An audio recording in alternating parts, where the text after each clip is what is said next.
Samantha Stosur and Zheng Shuai clinched the Australian Open title with a 6-3, 6-4 win over defending champions Kristina Mladenovic and Timea Babos.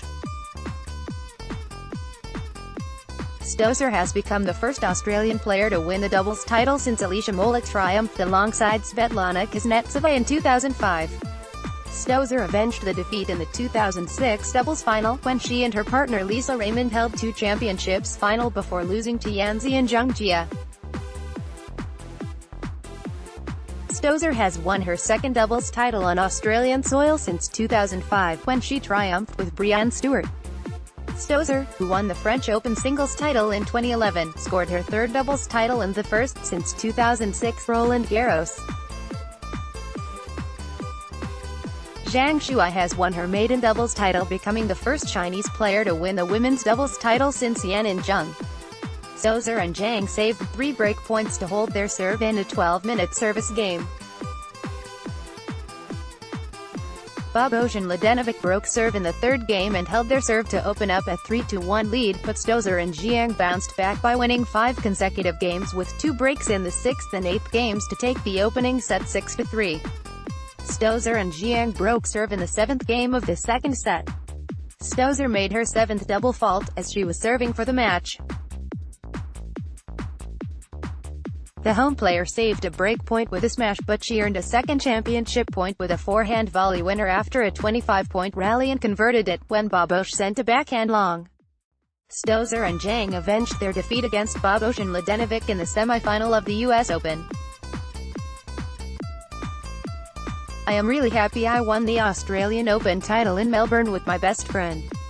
It's been an amazing week. I still remember being a set point down in our first round and Rybakova missed a forehand by a couple of millimeters, and we ended up winning that match in straight sets. I think from there we got better and better. I think we played fantastic to beat the number 1 seeds in the quarterfinals, and the semi-final the other night was just a crazy match, said Stosur to the WTA after the match. For sure we should play more doubles because we have now high ranking. We can play a lot of big tournaments. In the last 2 years I had injuries. Sam was injured. We could not play together, said Zheng.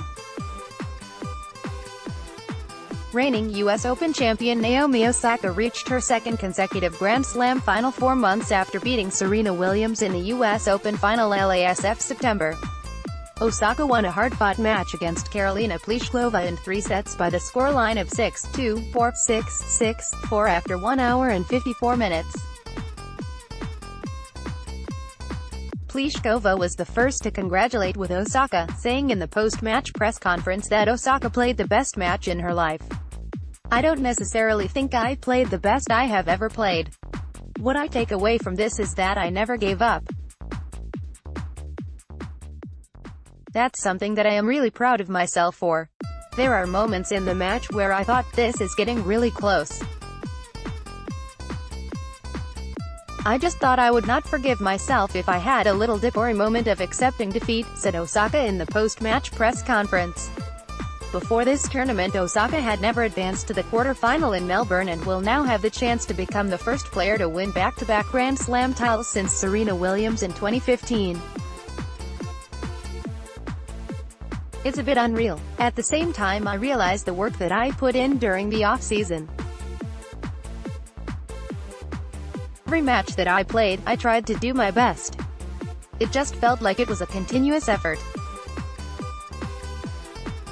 I can't believe about the same time it's sort of the reality I am in right now, so yeah, I can only keep going forward from here. Osaka will face Petra Kvitova, who beat Danielle Collins 7-6, 7-2, 6-0. The winner of this title match will become the world #1 player. We have never played before. To have the opportunity to play her for the first time in a final of a Grand Slam is amazing. I have watched her play the Wimbledon finals. I like sweating, I like the heat. I live in Florida. I would hope to say I am used to that. I like it when it's hot more than it's cold. Osaka has the chance to become the first Japanese player in history to become world #1 player in the WTA ranking. Osaka comes into the final with a 13-match win streak at Grand Slam level, the longest winning streak since Serena Williams in 2014 and 2015. I think it would be amazing if I could be world number 1. That's a very big deal for me. It's one of biggest goals that I had, I guess, playing the quarters, then hearing that it's possible. My main goal is winning this tournament. I think that the ranking comes after that. I tend to do better if I focus on one goal. Osaka has not had an easy path to the final, as she had to battle past Shu Wei, Anastasia Sevastova and Karolina Pliskova in 3 sets. For me, it's the experience. I have been in the 3rd round. I was stuck there for 2 years. As soon as I could break away from that, now I am here again. I think it's just experience and a confidence issue, it's always felt like. I would love to say I am that good, but literally I am playing the best players in the world, and I have been playing 3 sets most of the time. It's more like a battle of will at this point. Osaka managed to back up her breakthrough Grand Slam at the US Open with another major final. The Japanese talked about her love for Grand Slam tournaments. Grand Slam tournaments are the place where I think it's worth all the training. When you are little, you watch the Grand Slams, you watch all the players play the legendary matches here. For me, this is the most important tournaments. There are only 4 of them a year, so of course I want to do the best that I can here. Last year Osaka played a 3rd set in just 7 of her 64 matches. This year the Japanese player played 4 3-set matches in just 2 tournaments. Whenever I have a tough loss, like Brisbane was the last tough loss I had, I feel like I learned a lot from it. The biggest thing I took away from that loss was the fact that I didn't really try 100%. I just accepted the fact that I was going to lose. For me, at this tournament, I was not really focused on winning. I just wanted to make sure I tried 100% on every point. I am still here, so thankfully that's working out, concluded Osaka. The tennis legend has told reporters that she is not happy about the current level of equality in tennis. Former world number 1 Martina Navratilova has hit out at the International Tennis Federation over their management of the Fed Cup. The multiple Grand Slam champion has accused the governing body of prioritizing men's tennis over their female counterparts, taking a swipe at their decision to go ahead with changes to the Davis Cup first. Later this year, the 119-year-old competition will host a week-long final on a neutral ground in Madrid for the first time in history. A move that has split opinion within the sport. It has been given the green light following a $3 billion financially backing by Cosmos over the next 25 years. Clearly we don't have it gender equality at the moment because the ITF changed the format of the Davis Cup and never gave the women a second thought, Navratilova told a group of reporters in Melbourne earlier this week. We are an afterthought. I'm not happy about that. In August, the ITF announced a $3.7 million increase in prize money for the Fed Cup this year, elevating the overall prize money to $7.5 million for the 16 teams participating in the World Group and World Group 2. There has also been a timetable launched concerning a revamp of the competition, with the possibility of a 16-team final being held in one city, similar to that of the new Davis Cup. Despite the pledge, Navratilova believes there are still issues concerning equality. In the current ITF Board of Directors, only 3 out of the 14 members are women, one of which includes Vice President Katrina Adams. Meanwhile, only 3 out of the 10 members of the WTA Board of Directors are female. Men are on the boards of the big corporations, the boards. They have money at their disposal and they are much more likely to throw it at male athletes than female athletes, Navratilova claims. So we have a lot of inequality to overcome overall. It is tough to compare the fairness of endorsement payouts between the two genders in tennis. The men's tour has the luxury of the Big Four, a group of individuals that have dominated the sport for more than a decade. Meanwhile, women's tennis has had the dominance of Serena Williams, but is more unpredictable. Highlighted by the fact the last 8 Grand Slam titles have been won by different players. One example of Navratilov's point is a report conducted by Forbes magazine last summer. In it, they list the 10 highest-paid tennis players between June 2017 to June 2018. Looking solely at endorsements, Williams was the only woman to break the $10 million mark. In comparison, 5 men surpassed the benchmark. Players' endorsements: June 2016-2017, Roger Federer $65 million, Kei Shikori $33 million, Rafael Nadal $27 million, Novak Djokovic $22 million, Serena Williams $18 million, Andy Murray $10.5 million, Caroline Wozniacki $6 million, Grigor Dimitrov $6 million, Sloane Stephens $5.5 million, Garbine Muguruza $5.5 million. Despite the disparities, Navratilova points out that there have been significant improvements since she was playing on the tour, pointing out the huge prize money pool at this year's WTA Finals, which will be a record $14 million. Women's tennis is growing right now. For example, at the season-ending tournament, the women are getting a lot more money than the guys. In some ways we are doing better, but there is still inequality. She said, "It's the same on the commercial level.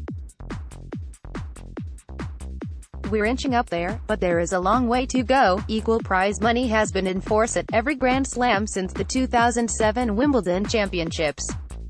The world number 4 reflects on her current form as she climbs to a new ranking high. Naomi Osaka, photo by Chrysaline Kayo, copyright at Sport Vision. A straight sets win over Alina Svitolina didn't just reward Naomi Osaka a place in the semi-finals of the Australian Open, it has also sealed her place in the history books.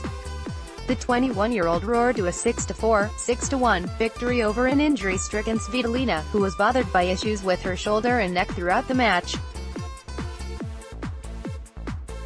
Osaka has become the first Japanese woman to reach the last 4 in Melbourne since Kimiko Date in 1994. Not only that, the victory has secured her a spot in the world's top 3 next week, making Osaka the first player from her country, man or woman, to achieve the milestone in the history of the sport. "This is something that I have been working on a lot, which is trying to get deeper in tournaments more consistently. I think I have been able to do that," Osaka commented afterwards. "Right now I just try to keep looking forward. So yeah, I'm not really satisfied. I am happy that I'm here, in the semi-finals, but at the same time, I want to keep going. There is more matches to win." Already the first player from her country in the Open era to win a Grand Slam title in singles, the current world number 4 is eager to add to her collection. Her consistency on the tour has improved in recent months. Since her US Open win, Osaka has reached the semi-finals or better in 4 out of 5 tournaments she has played in. The only exception was the WTA Finals, where she lost all of her round-robin matches. "You want to do the next big thing. And especially now that I won a Grand Slam, and I feel like I want to win another one, and I'm so close and I just want to keep going," she said. Guided on the tour by coach Sasha Bajan, who received the inaugural WTA Coach of the Year award in 2018, Osaka credits one thing to her rise, an inner peace. In recent times she hasn't been afraid to express her emotions on the court.